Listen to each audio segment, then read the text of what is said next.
Hello there. Thanks for joining me. I am Dr. Jen, and I am so pleased you joined me for today's show. Today's episode is something both new and seasoned landlords will want to bookmark. Last week, we talked about the lease landlord-friendly U.S. locations, but this week, we're talking about U.S. locations considered landlord-friendly markets. The cities, states, provinces, well, maybe not provinces, but how about territories where laws, taxes, and rent regulations actually favor investors like you? So today we'll do the top five most US landlord friendly locations in the US.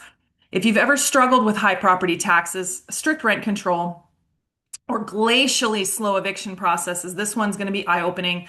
Over the next few minutes, we'll go state by state, comparing all the key factors that affect landlord profitability. Property taxes, insurance, rent increases, late fees, grace periods, deposit rules, and even eviction timelines. So sit back, whether you're driving to your next showing or crunching the numbers in your home office, let's dig in. So let's talk about first, what makes a market landlord friendly? So that's the question. Landlord friendly isn't a buzzword. It's a practical blend of five conditions that shape your cash flow and risk. There can be others as well, but here's the five I use. Low property tax and low property tax and low insurance costs. These are relatively controllable expenses. High taxes can eat a large chunk of your gross rent if you're not careful. Flexible rent control laws. You want the ability to raise rents with inflation, demand, or property upgrades. Efficient eviction processes. If a tenant defaults, you shouldn't be stuck in a months long hold. Faster systems protect both parties and keep occupancy healthy. Fair deposit handling. Clear timelines, simple documentation, and minimal penalties. Limited administrative regulation, meaning less red tape when renting, raising rent, or managing tenants. When you look at a market through these five lenses, you get a clear picture of cash flow comfort zone. Some markets hit all five and others only hit a few.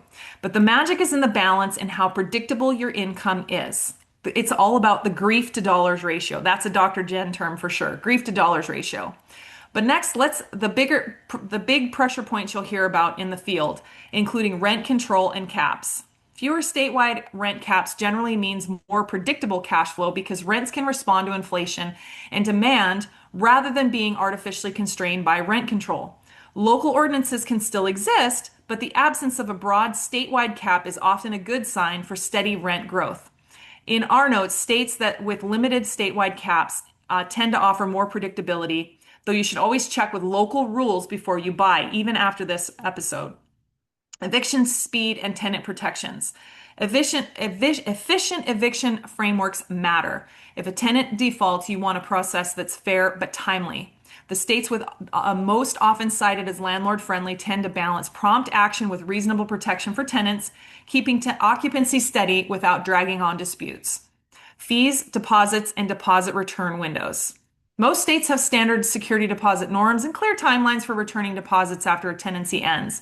A landlord-friendly environment typically features straightforward rules and predictable processing, which reduces disputes and accelerates turnover.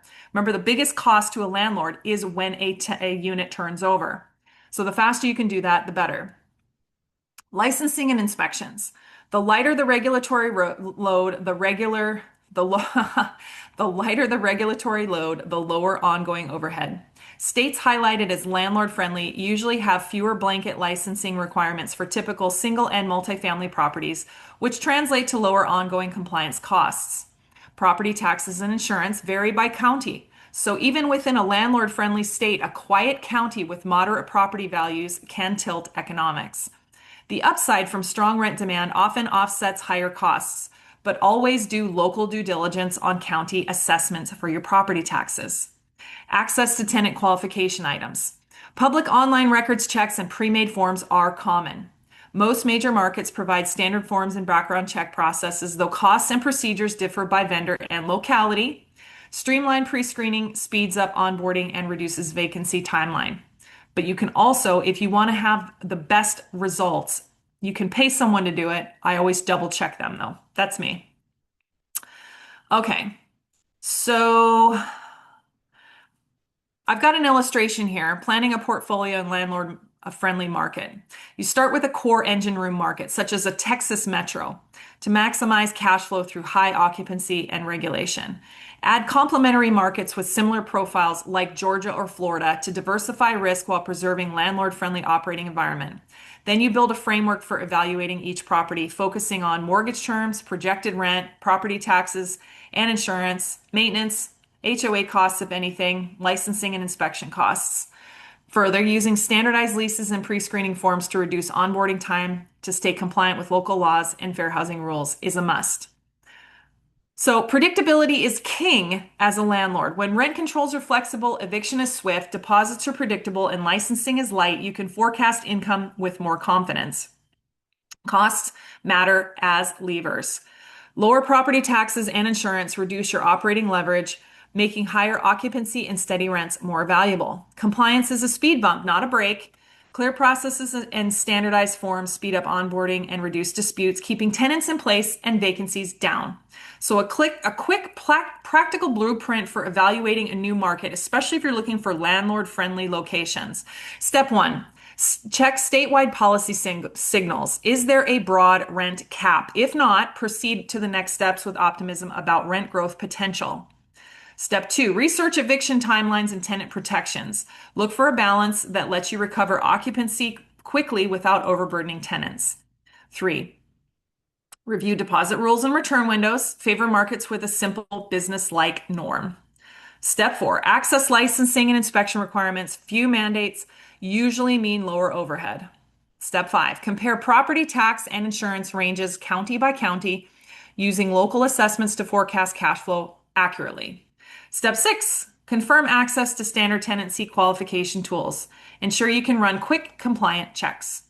Step seven, build your due diligence checklist for each property. Mortgage terms, projected rent, taxes, insurance, maintenance, and any HOA or licensing costs. Landlord-friendly markets aren't a single formula. They're a balance sheet in motion.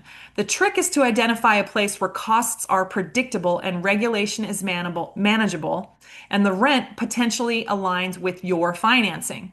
And when you can find that balance, your cash flow feels like a gamble, feels less like a gamble and more like a careful, calculated path to grow. So let's talk about the top 5 most landlord-friendly locations in the US.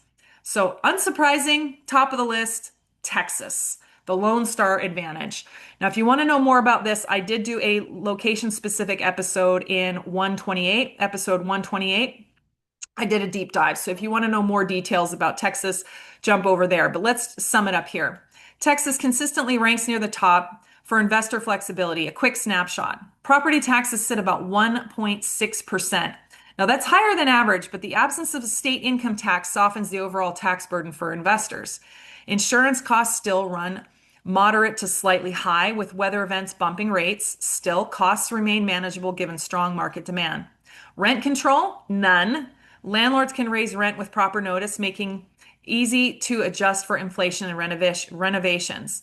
Late fees are allowed, usually up to 10% of monthly rent. Grace period is not required. You and your lease decide. Security deposits must be returned within 30 days after move out with itemized deductions if applicable. If you don't comply, tenants can recover up to 3 times the deposit amount, but you still have 30 days. Evictions are fairly quick, roughly 3 to 6 weeks from start to finish in many cases. Why this matters.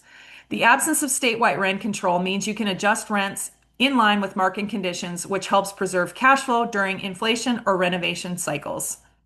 A relatively fast eviction timeline protects monthly cash flow when a tenant misses payments compared with states where delays can stretch into months or even over a year. Licensing hurdles are generally minimal for most rental properties in Texas, which lowers entry barrier to expanding a portfolio. The trade-off is higher property taxes and the potential for higher insurance in flood-prone or storm-prone areas, but strong demand in major metros often offset that. Okay, let's go to our next one. Georgia, the practical neighbor. Georgia rounds out our top 5 list in the US with practical landlord-friendly tapes. Now, I have not done Georgia location-specific episode yet, but that's coming pretty quick. Georgia does not have statewide rent control. Eviction procedures are comparatively simple. with favorable notice requirements and strong enforcement of lease terms aiding cash flow management.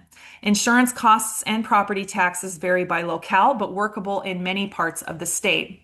Licensing and public record checks seem to be minimal, but which smooths entry for new landlords. The takeaway: Georgia's straightforward framework helps you predict cash flow and enforces leases without heavy statewide restrictions, while local variations still require local insight. Make sure you're checking, especially around your big metro locations. All right, so Texas is first, Georgia is second, third, Florida. Sun, sand, and smooth systems. I did do a location specific episode on this one, episode 149. If you want to know more about Florida, jump over there. Florida shines for landlords due to its pro-property stance. Property tax is about 0.8% among the lowest in major metropolitan areas in the country. Rent controls prohibited statewide. It's a set market rate. Grace period is none legally required. You define it in the lease. Late fees, entirely up to the landlord, no statewide cap. Evictions are fast tracked for non-payment cases, often under 3 weeks. Security deposits are typically returned between 15 to 60 days, depending on the dispute, and go to the the location specific episode to learn why there's a variation there. Fun fact, Orlando and Tampa attract out-of-state investors because population growth and rental law flexibility. Now, what does this mean for you if you are a landlord in Florida? A low property tax environment in many counties supports higher net operating income. No statewide rent control and a landlord-friendly eviction framework reduce potential drag on occupancy and collections. With robust rental demand fueled by population growth, vacancies stay manageable. Okay, so Texas is first. Georgia is second. Florida is third. What's fourth? The Carolinas, North Carolina and South Carolina. They both share a practical and predictable approach to rentals for landlords. So North Carolina first, no statewide rent control. Eviction processes are clear and typically faster than many Midwestern or coastal states. Notices for rent increases and lease changes are reasonable within state law.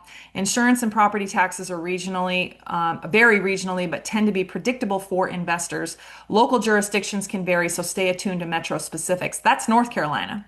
South Carolina has a similar profile, including limited rent control pressure, straightforward eviction timelines, and reasonably predictable court processes. Licensing burdens in South Carolina are modest, and standard lease forms are widely used. Further, strong job markets in South Carolina and strong housing demand bolster occupancy and cash flow. If you want to know more about South Carolina, I did do a location-specific episode in episode 194. Jump over there. Now, why the Carolinas are appealing: predictable rules and relatively smooth path to eviction support and steady cash flow. Local differences are manageable with good due diligence on the specific city or county. Okay, Texas is first, Georgia's second, Florida's third, the Carolinas are fourth, and rounding out our top five is Alabama, the quiet cash flow state. Alabama often flies under the radar, but it's a hidden gem for landlords. Property taxes are strikingly low average, around 0.4%. No statewide rent control, no specific cap on late fees. Grace period is not required. Deposits must be returned within 35 days. Evictions are extremely fast, often resolved within 10 days if uncontested. And an additional note, affordable home prices create strong rent to cost averages. For example, Birmingham's median price sits around under 200,000 mark. So it is very affordable. And why Alabama stands out: the combination of ultra low property taxes, rapid eviction timelines, and affordable entry prices can yield strong cash on cash returns, especially in growing metro areas. Now I'm going to keep going here. There's a couple honorable mentions that I think I ought to bring up. Indiana and Arizona, both are reliable, predictable states. Two more states worth mentioning for balanced landlord-friendly traits: Indiana and Arizona. Indiana, property tax is around 0.9%. Eviction systems are a simple notice system with a 10-day cure period and then court as needed. Deposits must be returned within 45 days. I have not done a location-specific episode on this yet, but it is in the queue for pretty imminent. So watch the library because I am doing all of these states here in 2026. But Arizona, I have done a location specific episode on episode 173. If you want to know more about Arizona, property taxes are about 0.62% for the state. No mandated grace period, no statewide rent increase cap, and evictions are often fast, between 10 and 20 days. Indiana and Arizona offer straightforward procedures that protect landlords while maintaining transparent judicial processes. The reasonable the reasonably quick eviction timelines help maintain cash flow continuity. So, what's the takeaway if you're building or expanding a portfolio with landlord friendly goals? The most favorable states tend to have no statewide rent control, clear eviction procedures, reasonable or favorable notice standards, flexible rent increase rules, and predictable tax environments.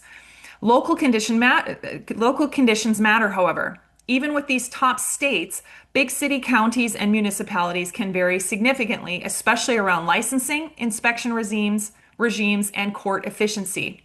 For a practical approach, start with a state that aligns with your target property type and price point, and then drill into city-specific rules, insurance costs by region, and typical vacancy rates. So, for example, if you're considering a migration into a new market, choose a state like Texas or Florida for strong market demand in a landlord-friendly frameworks, but pair that with a city-level due diligence plan. Study county timelines for evictions, any city-level licensing, and typical insurance costs in your neighborhood. Underwriting as a landlord is a little bit different than underwriting as an investor. It's the same type of thing, but you're also taking a look into tenancy laws, which sometimes the underwriting templates don't always consider, especially if you're in the multifamily space. Remember, landlord friendly does not always mean tenant unfriendly. The best markets balance protective laws with a fair process for both sides. Good tenants are business partners, not cash machines. Treat them well, and you reap consistent, low turnover returns no matter the jurisdiction. Mike and I believe that the tenant is part of the asset.